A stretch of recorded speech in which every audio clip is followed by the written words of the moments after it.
என்னங்க சொல்றீங்க? ஆமா மகா, நமக்குன்னு வீடா இல்ல சொல்லு.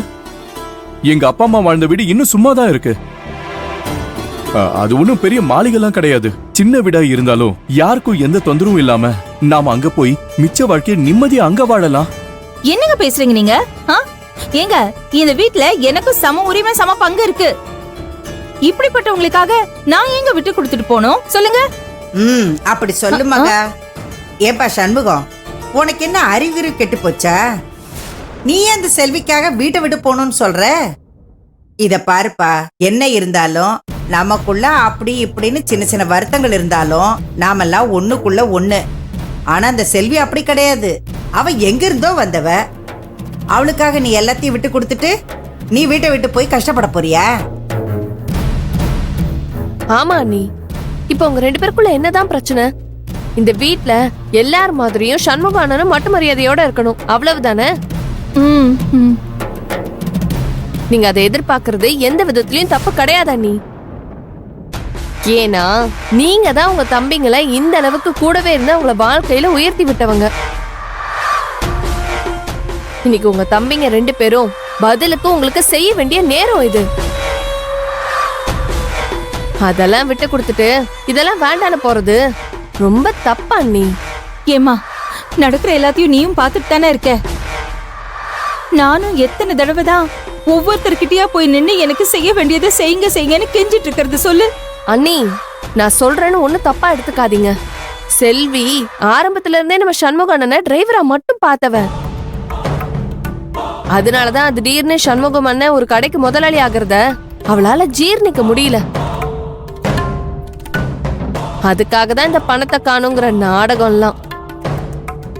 நீங்களும் தேவையில்லாம இதையெல்லாம் நம்பி விட்டு கொடுத்துட்டு போயிட்டீங்கன்னா லாபம் அவங்களுக்கு தான். கடைசியில கஷ்டப்பட போறது நீங்களும் சண்முக அண்ணனும் தான். இவ்ளோ பெரிய ராஜ்யத்துக்கு சொந்தக்காரங்க, நீங்க ஏன் இப்படி வெளியில போய் கஷ்டப்படணும்?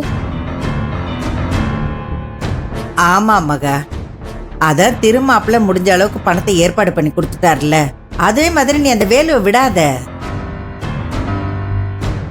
அவனும் உனக்கு தம்பி தானே, அவனும் உனக்கு செய்ய வேண்டியதெல்லாம் செய்யணும்ல.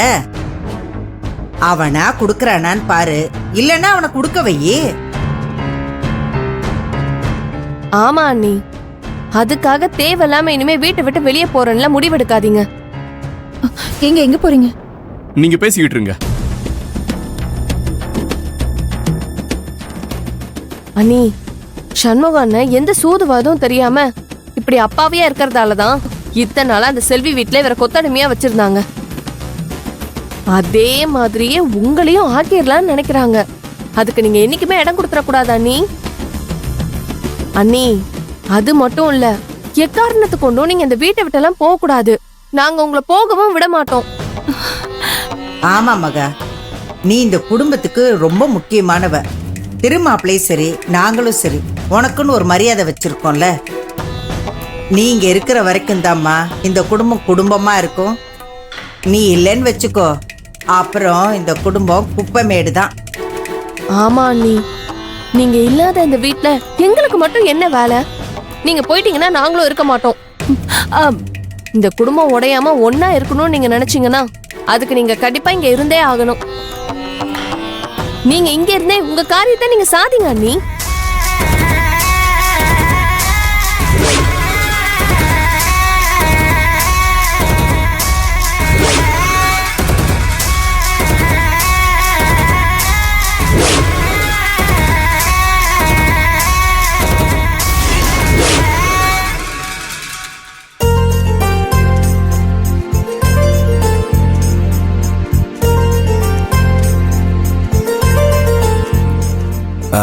ஏங்க, இதுல 5000 ரூபா இருக்கு. இத காய்கறி கணக்குல வச்சுக்கோங்க. சரிங்க வேலு. வேலு, இன்னைக்கு ஸ்டாஃப்ஸ்க்கெல்லாம் சம்பளம் கொடுத்துருங்க. மத்தது எல்லாத்தையும் எடுத்து வச்சிடலாம். சரிங்க.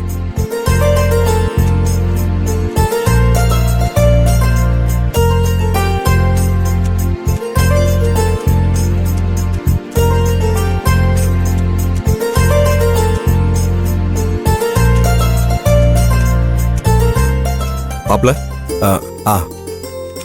மாமா, இதுல எல்லாத்துக்குமே சம்பள காசு இருக்கு. நீங்க பிரிச்சு கொடுத்துருங்க. இங்க வாங்கப்பா. இந்தாங்க.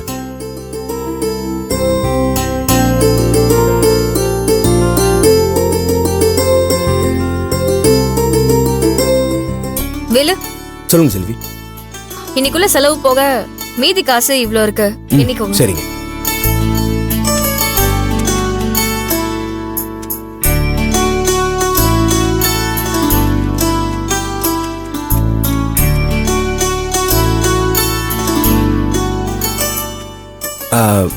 ஏங்க இதுல மொத்தம் 15,000 ரூபாய் இருக்குங்க.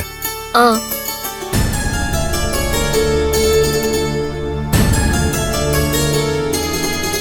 செல்வி, இன்னைக்கு ஹோட்டல் எவ்வளவு லாபம்? அம்மா, கள்ள காசு போக 14,000 ரூபாய் இருக்குமா?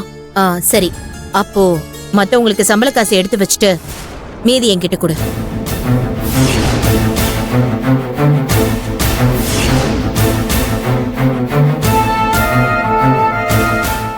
என்ன மனோன்மணி, எப்பவும் காசு செல்வி கிட்ட தானே இருக்கும். இப்ப எதுக்கு நீ கேட்டுக்கிட்டு இருக்க? நான் என்கிட்ட வச்சுக்க கேட்கலங்க. இனிமே தினசரி ஹோட்டல்ல வர லாபத்தை பேங்க்ல போட்டு வைக்கலான்னு இருக்கேன். அதான் கேட்டேன்.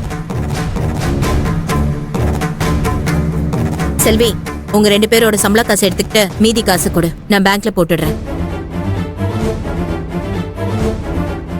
என்னம்மா, என்ன புதுசா மீதி பணத்தை பேங்க்ல போடணும்னு சொல்ற? அதெல்லாம் உனக்கு சொன்னா புரியாது. இனிமே பேங்க்ல தான் போடணும். கையில காசு இருக்குன்னு செலவு பண்ணிட்டா என்ன பண்றது?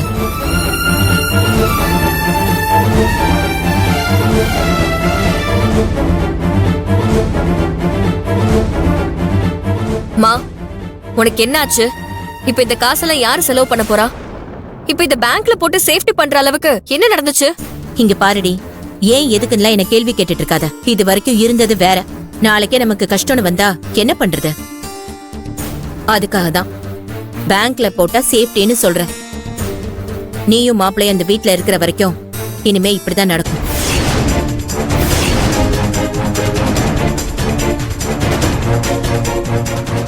மனோன்மணி,